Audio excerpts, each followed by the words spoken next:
Bonsoir, nous sommes mardi le 11 janvier 2022. Bienvenue à votre rendez-vous du journal en langue française, dont voici les principaux titres. Une rencontre entre les chefs d'État burundais et rwandais devrait suivre la visite officielle de la délégation burundaise menée par le ministre des Affaires étrangères de la communauté est-africaine à Kigali ce lundi. C'est l'analyse de Guillaume Ndaïkengurutse, docteur en sciences politiques et relations internationales. Vous le suivrez tout au début de ce journal. Le financement des partis politiques est prévu par la Constitution et la loi régissant l'organisation et le fonctionnement des partis politiques au Burundi. Le politologue Denis Banchimi-Woussa nous entretient sur le sujet dans ce journal. En actualité internationale, prouesse dans le monde médical aux États-Unis d'Amérique, où des chirurgiens viennent de greffer avec succès sur un humain le cœur d'un porc génétiquement modifié. Voilà pour le sommaire. La suite dans un instant.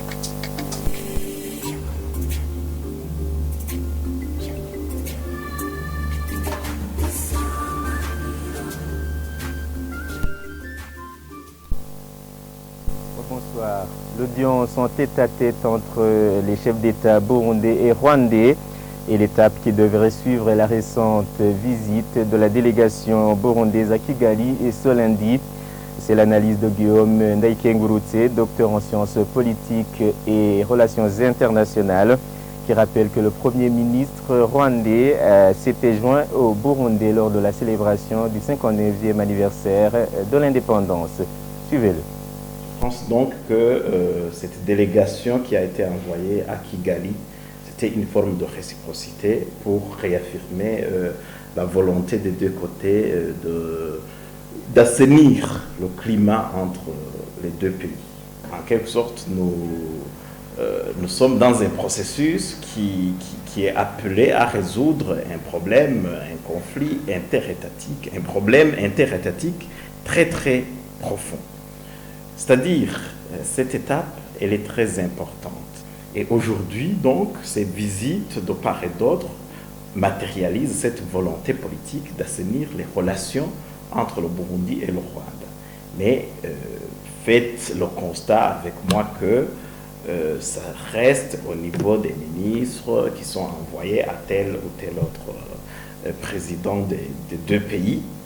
Un jour, si on assistait à une rencontre physique entre les deux chefs d'État, parce que dans les relations internationales, les décisions se prennent à son rang là, parce que c'est le président de la République qui décide pour l'État, c'est lui qui représente l'État. Si on assistait un jour à une rencontre physique entre les deux chefs d'État, ça sera un grand pas. Ne serait-ce que, même si c'est juste pour réaffirmer cette volonté d'assainir le climat, ça sera un grand pas. On sera en train d'avancer vers l'assainissement complet des relations entre le Rwanda et le Burundi. Tout à fait normal que le Burundi pose cette condition, c'est logique. Mais en matière de négociation internationale, c'est de bonne guerre. C'est de bonne guerre que les États posent des conditions assez élevées, mais cela n'empêche pas que si les négociations avancent, des États puissent céder sur l'une ou l'autre condition. C'est-à-dire, à un certain moment, le Burundi et le Rwanda se poseront les questions sur la valeur de ces conditions qu'ils posent par rapport à ce que apporterait la normalisation des relations entre les deux États. Pour rappel, la délégation burundaise conduite par le ministre en charge des affaires de la communauté est-africaine dans ses attributions a été reçue ce lundi par le président rwandais Paul Kagame. Le ministre Ezekiel Nibigira était accompagné d'Aimé Laurentine Kanyana, chef de cabinet adjoint à la présidence de la République du Burundi, et du général de brigade Silas Pacifique Nsagouye, chef de service chargé du renseignement militaire à l'état-major général de l'armée burundaise. La constitution burundaise et la loi régissant l'organisation et le fonctionnement des partis politiques au Burundi prévoit le financement des partis politiques par l'État dans le cadre de promouvoir la démocratie. Les propos sont du politologue Denis Banchimi-Iwusa après la déclaration du président du parti FNL lançant un appel au gouvernement de soutenir financièrement les partis politiques burundais afin d'empêcher leur disparition sur la scène politique. Suivez Denis Banchimi-Iwusa. Le responsable du parti FNL, Jacques Bigirimana, a fait une demande légale et légitime. Légale pourquoi? Parce que, si j'ai bonne mémoire, l'article 84 de la Constitution de juin 2018, ainsi que l'article 18 de la loi régissant l'organisation et le fonctionnement des partis politiques, les deux textes stipulent que dans le cadre de promouvoir la démocratie, l'État peut octroyer un appui financier aux partis politiques. Donc c'est légal, il a le droit de poser cette question, de soulever cette demande, et c'est aussi une demande légitime parce que les partis politiques peuvent bénéficier d'un appui financier de la part de l'État afin d'appuyer ses activités, ou plutôt d'appuyer leurs activités. J'aimerais nuancer sur les propos des deux responsables du CNL et de FNL. Ce n'est pas le manque de moyens qui fait que les partis politiques, surtout de l'opposition, ne fassent pas de descente sur le terrain. Et c'est plutôt, on a tendance à dire l'inverse. Il faudrait d'abord que les partis politiques aient cette liberté de faire des descentes sur le terrain pour qu'on puisse avoir des adhérents, lesquels adhérents donnent des contributions pour enrichir alors leur formation politique. Donc, s'il n'existe pas de descente sur le terrain pour vulgariser l'idéologie du parti, pour socialiser les citoyens, on ne va pas avoir d'adhérents. Et s'il n'y a pas d'adhérents, il n'y a pas de cotisation. Et s'il n'y a pas de cotisation, il n'y a pas de richesse au niveau des partis politiques. En ce qui concerne certains partis politiques qui ne sont pas facilités dans leur travail, Dr Denis Banchimi-Iwusa fait savoir que plusieurs gouvernements des pays africains ne permettaient pas aux partis de l'opposition d'agir librement sur terrain lors des propagandes. Suivez encore une fois Dr Denis Banchimi-Iwusa. Comme dans la plupart de nos régimes africains, les partis au pouvoir n'acceptent pas très facilement que les véritables partis de l'opposition puissent faire des animations politiques sur le terrain, puissent faire des descentes sur le terrain pour socialiser les citoyens. Les travailleurs burundais sont peu nombreux au niveau des instances de la communauté est-africaine. Une des préoccupations énoncées par les parlementaires ce mardi lors de la présentation par le ministre des Affaires étrangères d'un projet de loi sur les privilèges et immunités des travailleurs de la communauté. Sur ce point, le ministre Albert Shingiro appelle les Burundais à postuler en nombre lors des appels à candidature afin de bénéficier des avantages qu'offre la communauté est-africaine. C'est un reportage signé Sheila Irambona.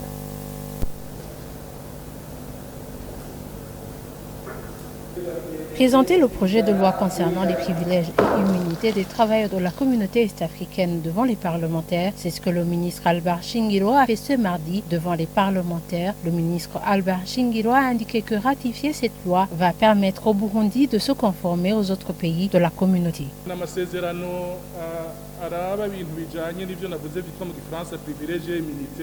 Ce projet concerne les privilèges et l'immunité des personnes travaillant en Afrique de l'Est, les personnes en soi et leurs biens. Et ce projet ne date pas d'aujourd'hui. Il y a eu un conseil des ministres de la communauté qui s'est tenu en avril, qui a demandé au Burundi de tout faire pour que ce projet de loi soit clôturé et que la navette procédurale soit achevée. Après cette présentation, des questions lui ont été posées comme pourquoi ce projet de 2015 est présenté en 2022. Le député Dieudonné Bibonnet a demandé au ministre Albert Shingiro si le ministère ne l'a pas fait car il y a une recommandation de la communauté est-africaine.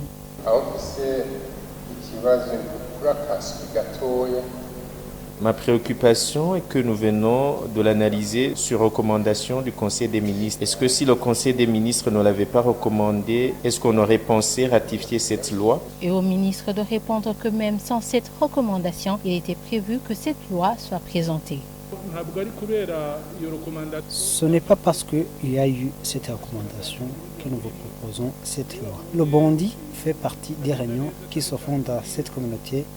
Et lorsqu'il y a des problèmes, le Burundi contribue pour résoudre cette situation. Donc, je vous le dis, même s'il n'y aurait pas eu cette recommandation, le Burundi aurait proposé cette loi. L'autre point soulevé est que cette loi présente des avantages alors que très peu de Burundais travaillent dans cette communauté. À la vice-présidente de l'Assemblée nationale de proposer que des actions soient menées pour appeler les Burundais à chercher des emplois dans cette communauté.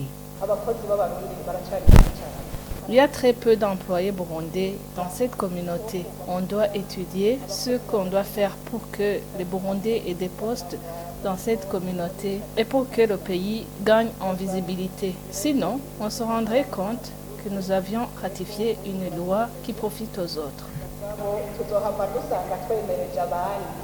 Et sur ce point, le ministre Albert Shingiro indique qu'il faut des sensibilisations. Cela est ainsi alors que le Conseil des ministres de la communauté est-africaine a demandé au Burundi de ratifier ce protocole d'ici le 30 avril 2022. En actualité internationale, une avancée majeure au niveau médical aux États-Unis d'Amérique. Des chirurgiens sont parvenus à greffer un cœur d'un porc génétiquement modifié sur un humain. Le patient n'a pour leur part fait de rejet, bien qu'il soit encore trop tôt pour parler de réussite. Images et commentaires. Une première mondiale et un espoir pour les milliers de patients en attente d'une greffe. Ce chirurgien américain prélève le cœur d'un porc pour le transplanter dans le corps d'un homme. L'animal donneur était très stable et l'organe a l'air parfait. Le receveur s'appelle David Bennett, ici en famille. Il vivait depuis plusieurs mois alité et branché à une machine pour rester en vie. L'homme de 57 ans était déclaré inéligible à recevoir un cœur humain. Faute d'alternative, l'Agence américaine du médicament a accordé une autorisation spéciale pour cette chirurgie expérimentale. Et vendredi, l'équipe de l'école de médecine de l'Université du Maryland a procédé à la transplantation. L'objectif, c'est de donner aux patients souffrant d'une maladie cardiaque en phase terminale, qui ne remplissent pas les conditions requises ou qui ne peuvent pas recevoir de cœur à temps, la possibilité de traiter leur dysfonctionnement cardiaque par une transplantation. Les xénogreffes, celles d'un animal à un humain, ne sont pas nouvelles. Les valves cardiaques et la peau de porc sont ainsi déjà utilisées pour soigner des malades du cœur et des grands brûlés. Mais cette fois, l'animal a été génétiquement modifié. Le but, empêcher la production d'un type de sucre, normalement présent dans les cellules porcines, mais qui provoque un rejet immédiat de la greffe par le corps humain. Si cette intervention fonctionne, c'est tout un champ des possibles qui s'ouvrira. Nous avons la technique de modification génétique. Donc s'il y a besoin de plus d'ajustements pour modifier les gènes, nous pourrons le faire. Et nous pourrons personnaliser le cœur en fonction de tous les organes du patient. Près de 110 000 Américains attendent actuellement une greffe d'organes et plus de 6 000 meurent chaque année faute d'organes disponibles. David Bennett, lui, est réveillé. Il récupère et parle à ses soignants. Mais il faut encore attendre pour parler de réussite. Eh bien, c'est par ce reportage de nos confrères de TV5 Monde que nous mettons un point final à ce journal. Merci de nous avoir suivis. Excellente nuit à la suite de nos programmes. Au revoir.